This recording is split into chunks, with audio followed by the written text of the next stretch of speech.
Hello friends, welcome to the Osiris Cybertech Podcast.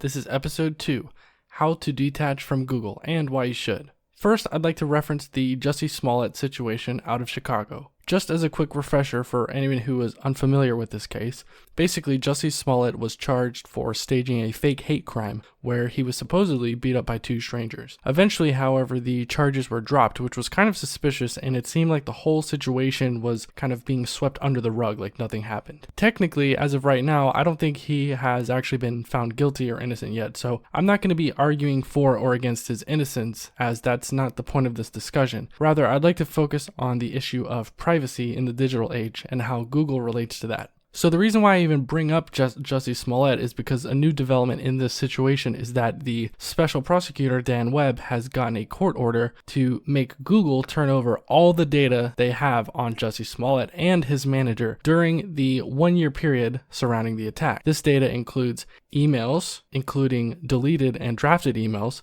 files in Google Drive, web search data, web browsing history, phone calls, contacts, Google Voice, text messages, and voicemails, and Google location data, which, by the way, is automatically collected by your phone, and it's not something you sign up for or opt into, it's just automatic. That's quite a bit of data, and keep in mind, we're talking about all this data over a 1-year span, not just on the day of the attack or the week of the attack. It doesn't take a genius to realize that that's way more data than they even need for this investigation. It almost seems like Dan Webb is just trying to do more to investigate him as a person rather than focus on this specific incident. Also, one thing to remember here, Jussie Smollett's alleged crime isn't even a violent physical offense like murder or rape or something heinous like that. I mean, ironically, if anyone was even hurt here, it would be him. So the level of privacy violation here doesn't even come close to fitting the crime. And let us not forget, they are also releasing this data for his manager, who probably wasn't even involved in the situation at all. Imagine not even being suspected of a crime and having all of your data released. In my personal opinion, that severe of a privacy violation is simply indefensible. And like I said, this really seems like an effort to just build up enough evidence to discredit him as a person, not to investigate a crime. It seems like we, as citizens, are losing control over our own privacy. But if you actually do care about privacy, there are some ways around this. You do have options. You do have resources available to you. So I'd like to talk about some of those resources and changes that you can make in your life to help prevent this kind of privacy violation. So let's talk about how to detach from Google. Oh, and one more thing. All the resources that I'm discussing here will be linked in the description of the video.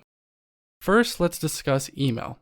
I know a lot of people use Gmail, but unless you want Dan Webb to be reading through your personal emails, you should probably switch. So here's my recommendation for an alternative. ProtonMail. ProtonMail is an encrypted email service that allows you and only you to see your emails. The company is incorporated in Switzerland, and all of their data servers are also in Switzerland, so they are legally protected by strict Swiss privacy laws. Furthermore, as I mentioned, ProtonMail features end-to-end encryption, which means even they cannot see your emails. So even if you were suspected of a crime and they had a court order or whatever to release your data, nobody would even be able to read it because it's encrypted. Of course, you can create an account for free and all that good stuff. So this is really your best option for a private email service. Okay, now let's talk about private file storage. This one's a bit tricky because there's a few different options and they have slight variations in features, but the one I'd recommend is Mega. Mega is basically like Google Drive, but with encryption. So your files are encrypted before being uploaded to the cloud. Then your data is stored in that encrypted form on their servers. So again, even if you are suspected of committing a crime and Mega has to release your data, nobody can view your files because they're encrypted.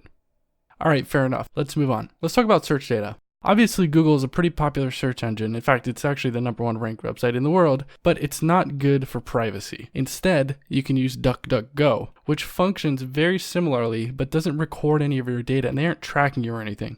They also have a lot of the same features that Google search does. Like if you search for a company, it may display a little info box on the side with some stats and information about that company. Also for reference, in my personal experience, it's basically just as good of a search engine as Google, so there's not really any reason to not switch.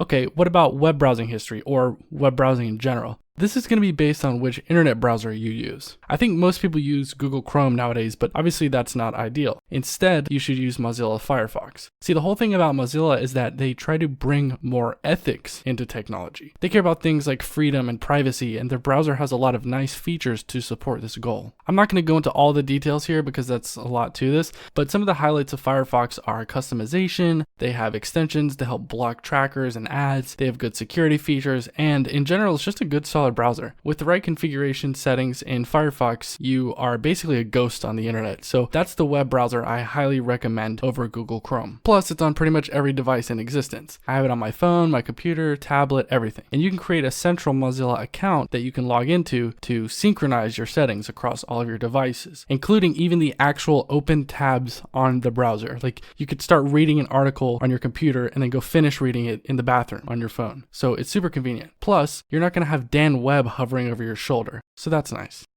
Now let's move on to phones. This is where things get a little bit more difficult. First of all, and I can't believe I'm saying this, but you should probably switch to an iPhone. If you have an Android phone, you're screwed because that's Google's operating system. So everything from the bottom to the top of your phone, your calls, your messages, what apps you have installed, all of that is up for grabs. So if you really care about your privacy, you need an iPhone. If you do have an Android, there are some potential solutions like apps you can download that will perform encryption, but remember, you need the person on the other end of the line to join you in that app. So it's not a realistic solution for all of your communication. On the other hand, Apple uses its own internal systems for messages and calls. Specifically, I'm talking about iMessage and FaceTime, both of which use end-to-end encryption. This means that the only people who can see the content of the communication are the people communicating.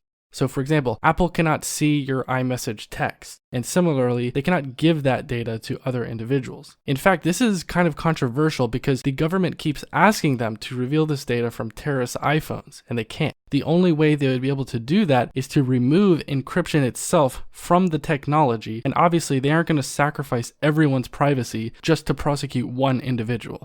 Now, one thing to keep in mind here, though, is that your normal text messages and phone calls are not encrypted, as they go over the regular cellular network, which can be, and often is, penetrated for investigative purposes. So you're not fully protected when you're doing regular calls, but at least while you're communicating with other iPhone users, you have full privacy.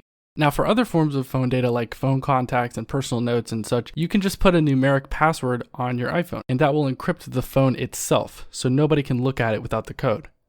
And I think that pretty much covers everything, or at least all the forms of data that we know Google is willing to hand over to third parties. So if you care about your own privacy, the right thing to do here is to do a pro gamer move and just not give Google your data in the first place. And if you use the technologies mentioned here, you should be able to protect your data from prying eyes like Dan Webb. Anyways, that's all for today. This is Osiris. Thank you for listening.